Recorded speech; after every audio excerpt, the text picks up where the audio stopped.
Ty, what do you know about Kawhi's issue, and was he dealing with this earlier than today? Yeah, he's been dealing with it for a couple of days. Back spasms, and wasn't sure if he was going to go this morning, but he came to shoot around, got some treatment, did what he had to do, and tried to get on the court and play today, and it just didn't loosen up for him. Do you think he can make the upcoming trip? I'm not sure. I hope so. When you have I don't want to attribute it to the Kawhi loss, but it seemed like soon after Kawhi left, you guys kind of lost the grip on that game. So I'm wondering, where do you feel like you kind of lost the grip of that game? Mentally, just being mentally tough. You know, they're a good team without Cat. They're gonna make runs, and we can't drop our heads and feel sorry for ourselves. And so it's just part of the game, but just being mentally tougher. When things are not going good, and so it's a lot of things we didn't do great. They had 20-something more shots than I think than we had. We had 19 turnovers with 24 points. They had 27 points in transition. They had 19 offensive rebounds. I mean, you can go down the list. Just a lot of things that we didn't do well. And I thought they were tougher than us. They played tougher than we did, and that's the result. And so, we just got to be better. Chris said that Rudy was letting things come to him, and he kind of Chris Finch was saying that Rudy Gobert was kind of letting things come to him in that first half, and they got on him. Did you see a change in his, maybe the way he approached something midway in that first half? Yeah, we was able to attack him more than we have in the past, getting to the basket, whatever, but he poses a threat down low, and that's why he's been a Defensive Player of the Year multiple times, because of what he does and what he brings, defensively. And so, plan of attack and how we want to attack him, I thought in the first half we did a good job of getting to the basket, but in the second half, not so much so. Coach, with your career, you played with young Kobe, you played with MJ there. With Anthony Edwards, do you see any similarities within those guys' games? Yeah, he has dog. He don't care who's in front of him. He's gonna try to attack you, and he's relentless. And no matter how many shots he misses or he turns the ball over, he's gonna keep coming. And that's what makes him a tough cover.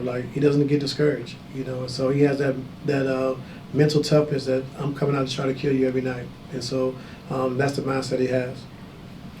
On James's drives, when he's really good at finding that corner three. I saw they were bringing a guy was sprinting from wherever help he was at and going to that corner three. Did you see something from there in that? Because they got a couple of steals, and then they kind of got the momentum going in that third. Just wanted to get your opinion on that. Yeah, because with Rudy in the game, they usually play pick and rolls 2-on-2, and so they bait you into thinking they're going to help and pull in on the roll, but they really don't. They're just kind of stunting and getting back out to the corners, and so it looks like that pass is available, but they do a good job of taking it away because Rudy's so dynamic at the rim, and so that's how they kind of bait you in. On a night like this with the blown lead and you guys lose Kawhi on the night, how do you mentally get the guys back on track coming up on this trip?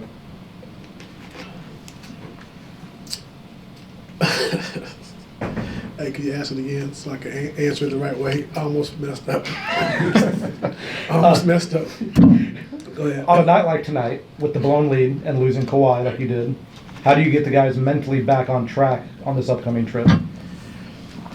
Just show film, show we can get better. We've been talking about it for I don't know how many years now as far as offensive rebounds and rebounding the basketball. And that's been one of our Achilles heels and turning the basketball over. And so if you have 19 turnovers, you give up 19 offensive rebounds to a team that shot 51% from the field, it's going to be a long night for you. And so, we got to start looking in the mirror and understanding what we need to do, mano a mano. And like I said, we just got to be better. Just keep showing it, keep trying to get better, and go from there. Two more. And Coach, kind of touching on what he was asking about in Minnesota and their rotations, it seemed like in the start of the game, you guys came out, you guys are very decisive in your moves and what you guys wanted to do. Third quarter, nine of you guys' turnovers in that quarter. When Minnesota was rotating the way that they were, and Do you feel like your guys sometimes are overthinking it? Because sometimes they're turning the corner, nobody's there, but they're still passing it instead of maybe shooting the ball and it results in a turnover. Are those guys sometimes overthinking it and not making the right play or making the right pass or whatnot? But I mean, what do you see? I think it's the Gobert effect. I think when you get downhill and see, him standing right in the middle of the paint, you really don't have to lob because he's back, and then the layup or the shot, he's still there. He's 7'2", and so I think that's the effect that he has on us as far as getting to the paint, getting to the basket. And so, when you're indecisive in that moment, I think the best thing is just shoot the pull-up jump shot or shoot the floater, and then hopefully Zoo can clean it up. But when he's playing in between the two, it's tough. You got to make quick decisions and then make the decision fast in order to be successful against him. And so that's why he poses a big threat.